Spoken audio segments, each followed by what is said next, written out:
Well, hello everyone, and welcome to the brand strategy webinar. This is episode number 3 of our series at Carnegie, The Power of Personality, Building a Higher Education Brand That Connects.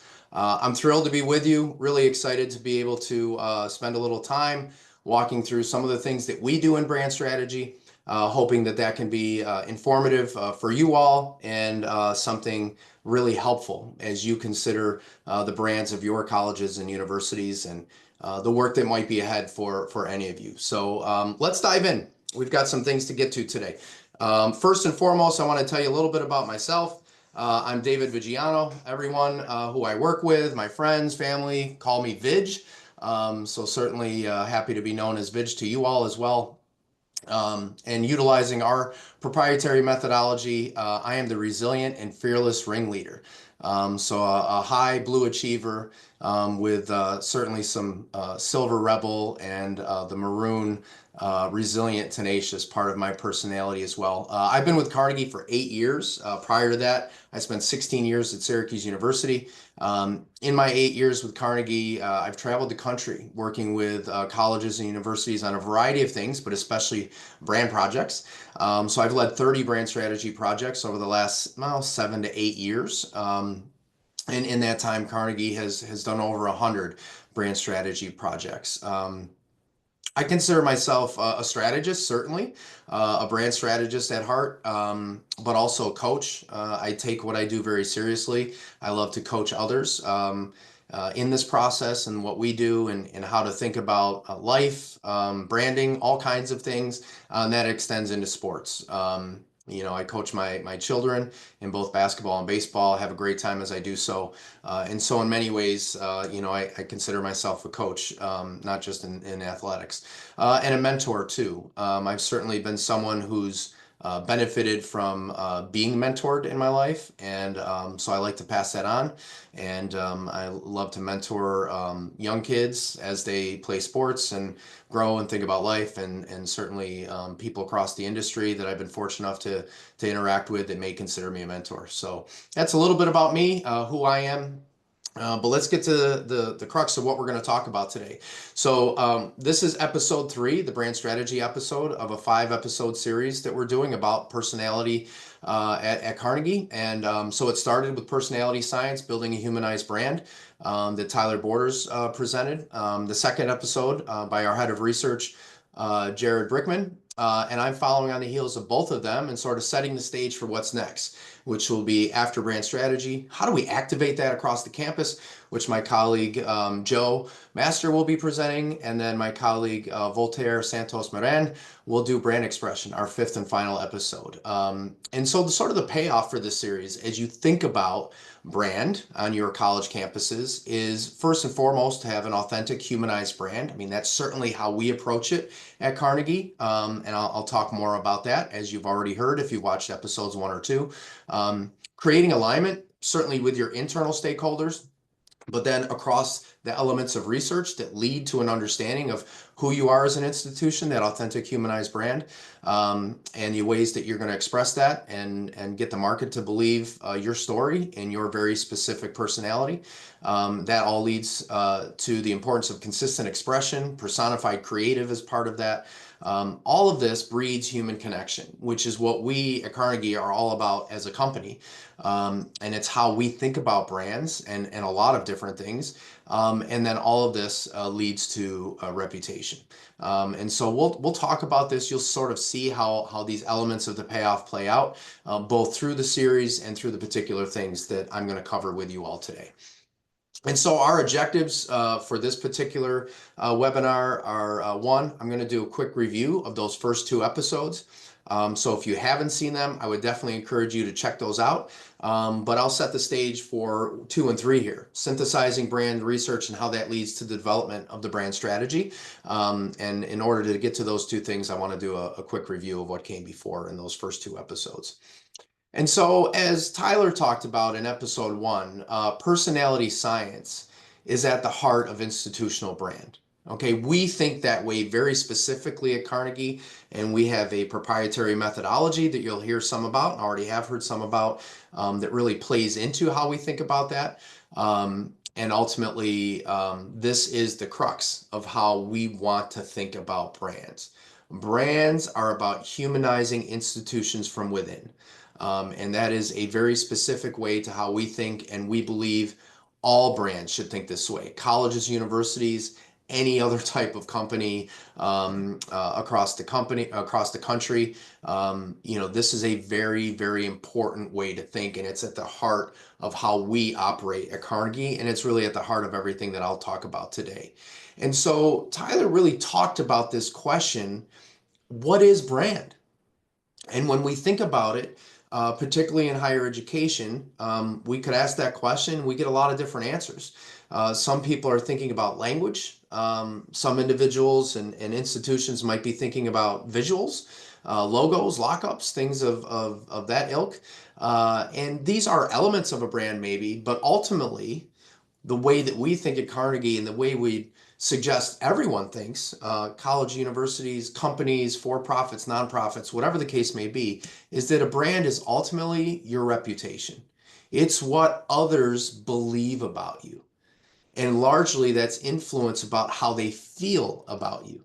Okay, so brand equals reputation. That's really the perspective that we come at it from at Carnegie, and it's really the perspective we encourage you all to take. So when you think about reputation, it plays a role in what I'm going to talk about in terms of the brand strategy. And so in order to answer that question of reputation, we answer the question, who are you? Okay, we think about brands as authentic human beings. It's at the center of everything. Personality science through the lens of archetypal personalities that answer that question, who are you? Okay, so this will be a focus for us throughout this particular webinar and has been through the preceding two webinars. So we think about and answer that question, who are you as an institution?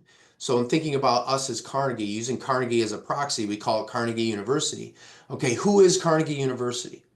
Okay, and the answers to that question can come through archetypes. Okay, and an archetype, as you already learned, is an original pattern, idea, a character type. Okay, that has a universal quality. Tyler really talked about this in extensive detail.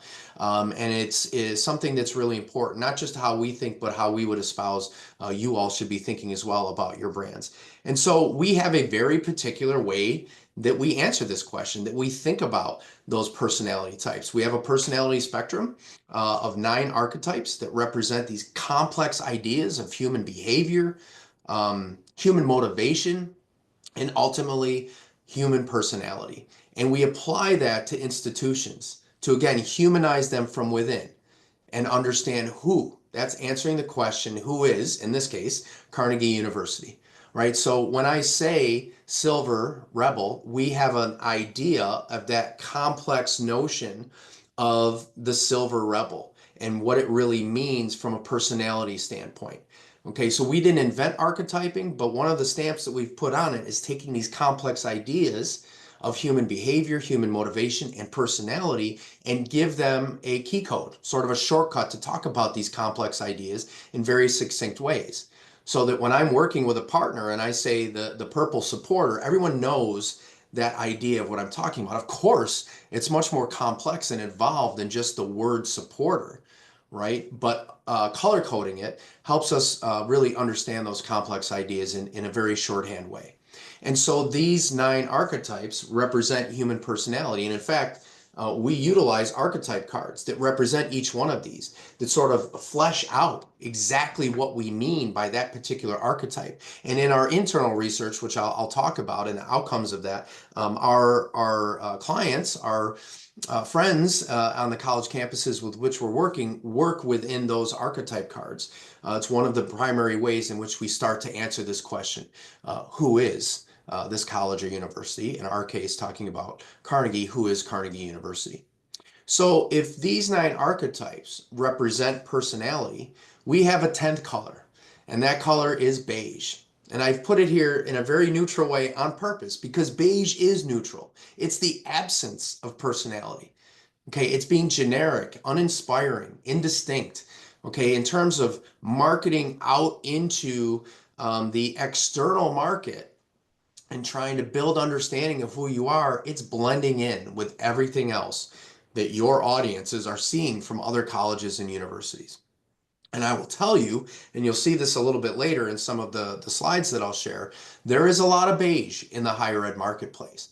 Okay, if you think about it in terms of who, it is not the who, it's the what. Okay, and institutions, especially when they don't know who they are very good at talking about the what. And sometimes even when they know who they are, they're still most oriented to talking about the what. And that's just putting a lot of facts out into the market and making colleges and universities very indistinct from one another, and not helping your audience truly know who you are, and why you exist and why that all might be important to them. And so what we want to do is we want to stay away from the beige. Okay, we want to get away from the beige. We want to focus on what are the elements of personality that are most representative of your institution, your brand, and then ultimately expressing your story. And so Dr. Brickman, in his second episode of this webinar series, talked a lot about these three elements of brand research. Okay, and what I'm going to do is just sort of remind you what they are, because now we have to get into what are the outcomes of these? How do we take all of this information forward that we learned through these processes? All right, so on the top left, you have what we call the internal research. This is understanding what your stakeholder audiences believe about your institution. All right, and then to the top right, you have the external audience. Of course, external perception helps you understand what the market believes about you. And we have some baseline measures that we look at that. And of course, we look at personality there. Does it align with how the internal stakeholders of the institution perceive the university? And then ultimately, how are the competitors, as well as your institution, if we were working together, influencing that external perception? And that's the bottom. Okay, that's the competitive analysis. What kind of things are being expressed to the market, and what types of archetypes, we call that personification, whether intentionally or not. And what does that give you opportunity-wise in terms of your brand positioning? So these three elements of research, we call them our pillars of research in our brand projects, lead to your ultimate opportunity for your brand's position and your brand strategy. And so I'm going to get into the crux of what do we look at across these elements. And I will tell you, there is a ton of things that we look at. We look at a whole bunch of quantitative data that we gather through these processes, a range of qualitative data as well, through our processes. And ultimately, it comes out to about a 100-page deliverable where we lay out the results of the research, all of which lead ultimately to the brand strategy. All right, so I'm not going to go through every aspect of what we look at, but I'll really focus on the personality part of it in particular. All right, because we think that that is, as you've known from this series, the most important piece of the puzzle. All right, so first, let's examine that internal research. And this is truly getting at the heart of the question of who are you as an institution? All right, and so we come to campus and we run a series of workshops. And it's a live data model. So the data feeds into the first set of workshops, feeds into the second set of workshops that we run. And we learn a lot about the institution. The whole idea is that Carnegie would never profess to know who an institution is. We have to go through the process of listening. And our workshops are really designed to do just that, allow us to listen to your internal stakeholders telling us who the institution is. Our job is to go through a set of frameworks and exercises and facilitating those workshops that allow us to listen. These are the types of things that you too can do. You don't necessarily need Carnegie to do it. You just have to know what it is that you're looking for. And first and foremost, we're looking to answer the question, who is your institution? And we do that through utilizing our archetype system. And so there is a range of data that we examine through the workshops. And also we want to make sure we have as robust amount of participation on each campus as we can. So in addition to our workshops, we also release an internal survey. Okay, so we are building through the internal survey quantitative understanding of this data, and through the workshops, qualitative data. And the point of the workshops isn't just to gather the data, it's to build consensus around this notion of who is the institution as we go through the process. All right, and so people having an opportunity to participate and work in teams as well as give their individual perspectives really helps build that consensus understanding that we need at Carnegie of who is the institution, in this case using Carnegie University as a proxy. Okay, so we look at it in sort of two ways. Okay, on a current average day, who is the institution as it relates to the archetype system that I just went over?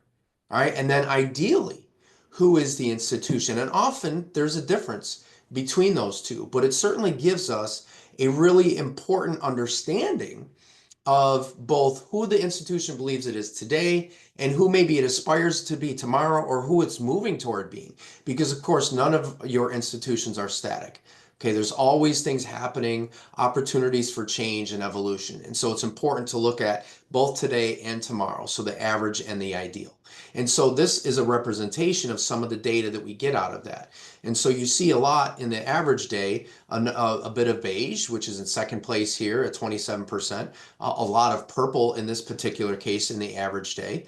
And then as you spin it forward and look at the ideal day, you see that purple remains highly relevant. It's still in first place, but there's less purple ideally. And there's a lot more of that yellow and green that have moved from much lower positions into much higher percentages and higher positions here.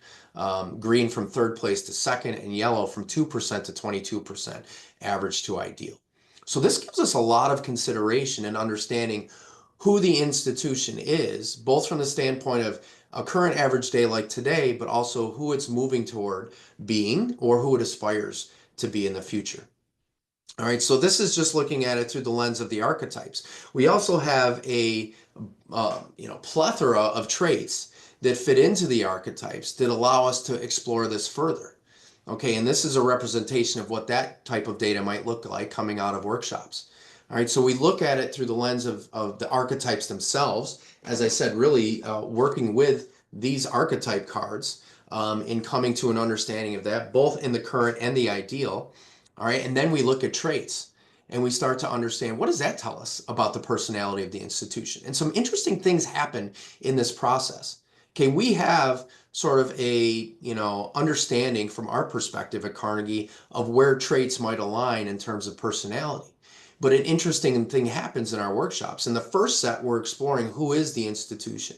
In the second set of workshops, we're utilizing these traits to come to a deeper understanding of who is the institution. And sometimes a trait that we see in a certain way gets defined in a very different way, very specifically for that college or university, that helps it become a different archetype altogether. And so the combination of these data points help us start to understand really who the institution believes it is.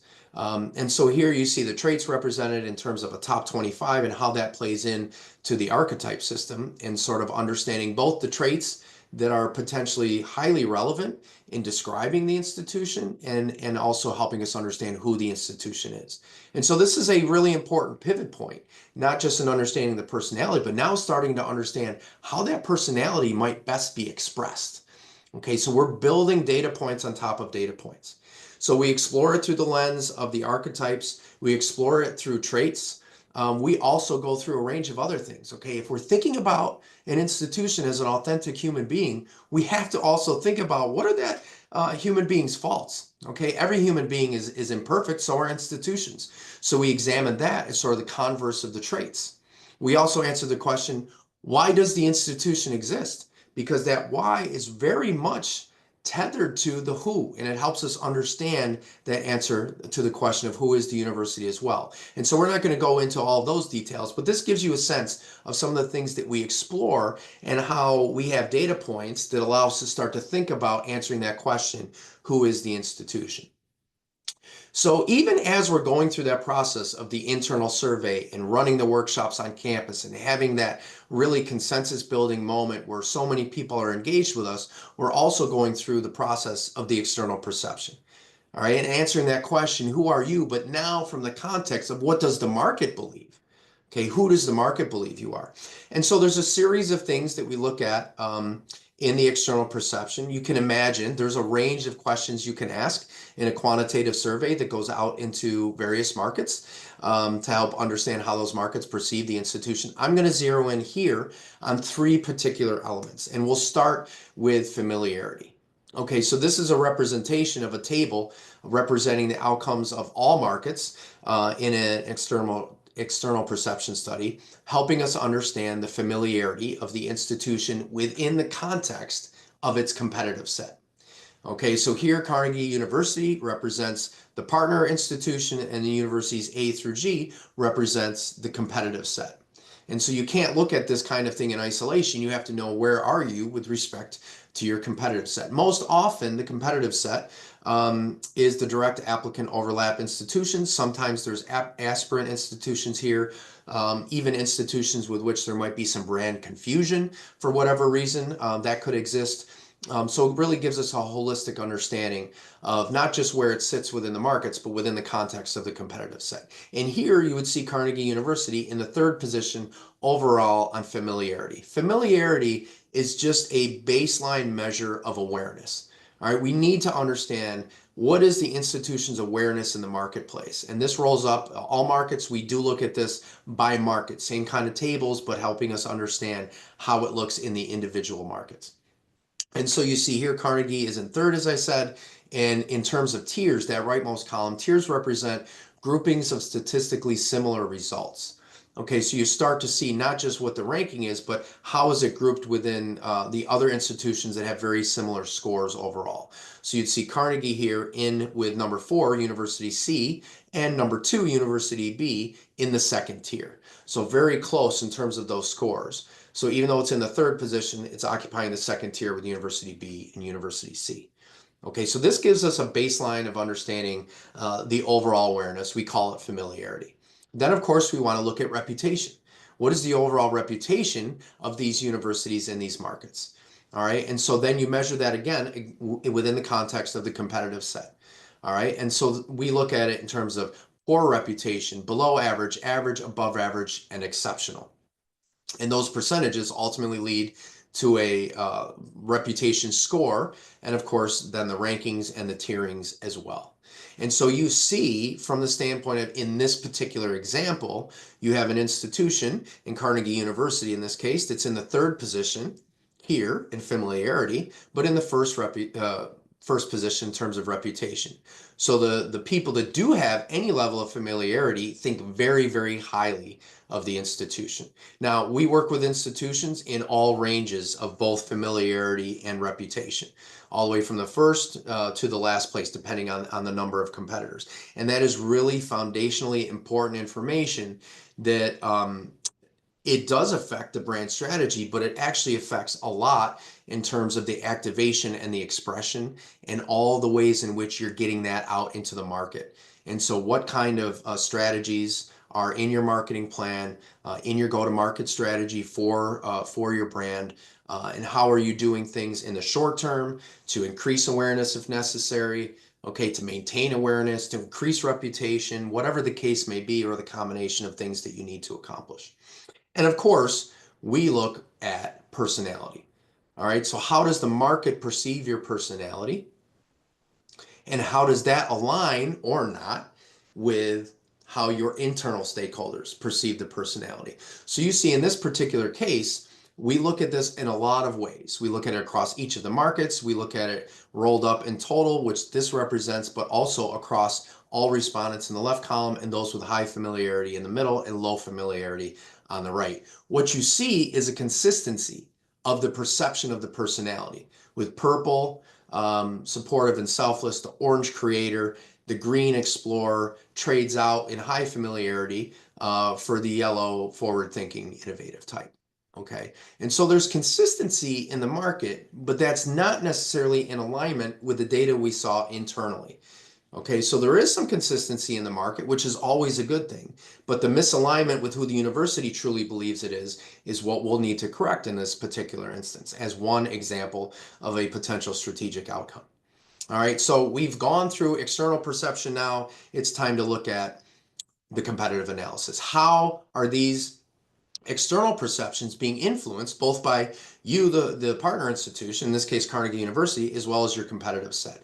And I've just got one sort of summary slide here. Again, we look at all kinds of things here, and we'll have a spread for each of the competitors plus the partner institution. But very importantly, from a personality perspective, we look at the overall personification across the entire competitive set. And I said at the beginning, there's always a lot of beige, and that's certainly what we see here at 29%. We see that typically across all of our brand strategy projects as well as our national research. And so in this case, beige usually in the first or second position here on the archetype personification wheel. In this case, 29% is in first place and well above the next percentage down, which is purple at 17%. And then you see some yellow and green, blue, red, etc. So that is the overall personification across all things that are going out in the market that we had the opportunity to evaluate. Then in that middle column, we break it down, particularly across the website, social, video assets, and collateral assets. Again, all of which are available online these days. So it makes it very simple to be able to go in and get our hands on a lot of different materials, both for the client and for our competitive sets in order to analyze. And then on the right side, we do a system of scoring rubric to help us understand, okay, how do we perceive that total archetype personification across each of these institutions? All right, and then how does that relate to the partner institution, in this case, Carnegie U, is slightly below that 7.25 total archetype average scores. Of course, we look at design and imagery, narrative, and then the engagement that is generated through these various channels. So this isn't the totality of what we look at, but coming out of this, you can start to see that we gain a fundamental, foundational understanding of, on the internal, who the stakeholders believe the institution to be, both today and tomorrow, through a range of exercises and frameworks. Then, how does the market perceive it, and is there alignment or misalignment there? And then, of course, what's being expressed to the market, how that's influencing the external perception, and of course, knowing, are you actually expressing to the market the reality of who the institution truly believes it is?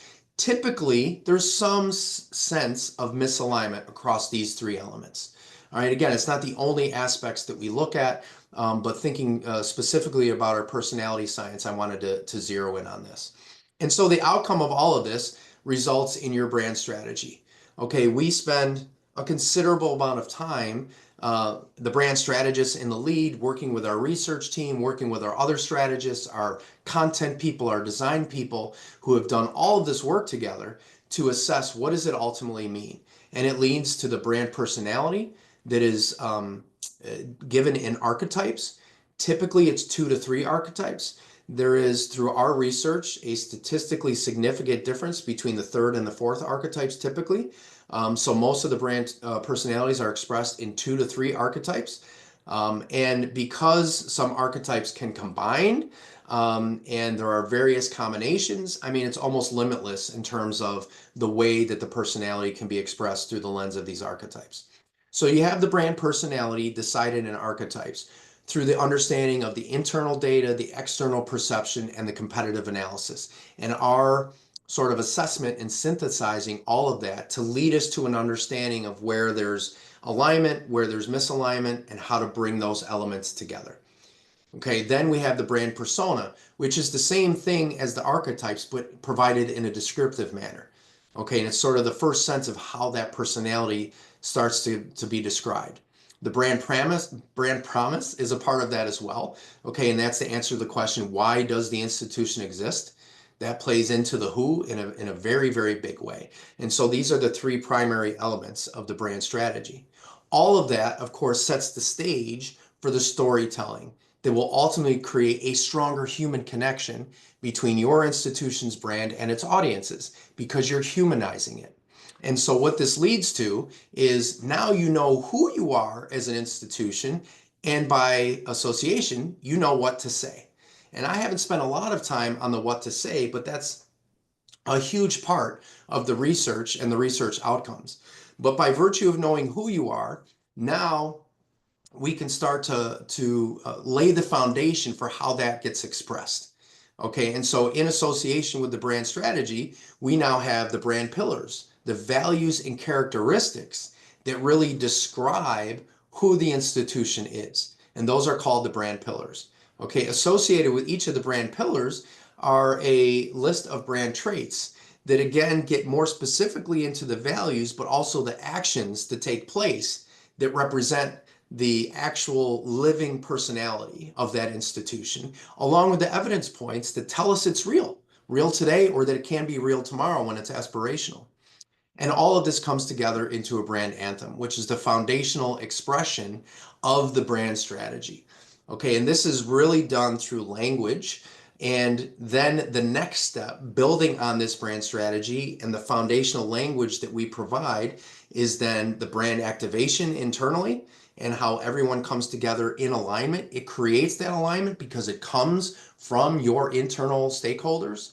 And it's done in conjunction with understanding what the market believes, what you're already expressing, and all the little nuanced adjustments and evolutions you need to make in terms of the activation and the expression going out to the market to create alignment in the market. Once you know who you are, then the market can find out who you are because of what you're actually putting out into the market.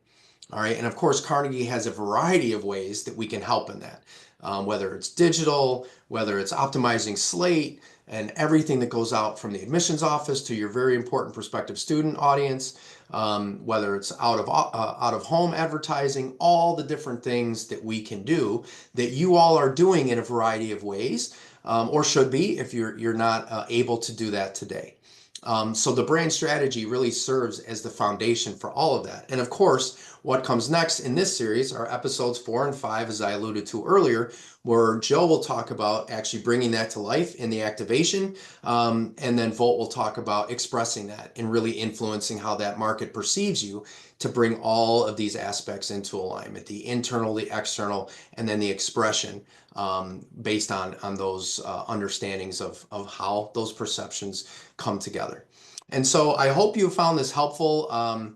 Really excited to be able to share this with you, think a little bit about how we do things at Carnegie and how that might influence the ways that you think. A brand strategy is something that's evergreen, right? It never really stops. It's something you always have to think about. And so as you think about your own brands on your campuses, if you'd like to chat, if there's anything where you find I could be helpful, or you just want to pick my brain, or have me pick yours, I'd love to do that. I love to talk about this stuff. So feel free to reach out. There's my email address. You can hit me on LinkedIn. And I certainly hope you'll join my colleagues for episodes 4 and episodes 5.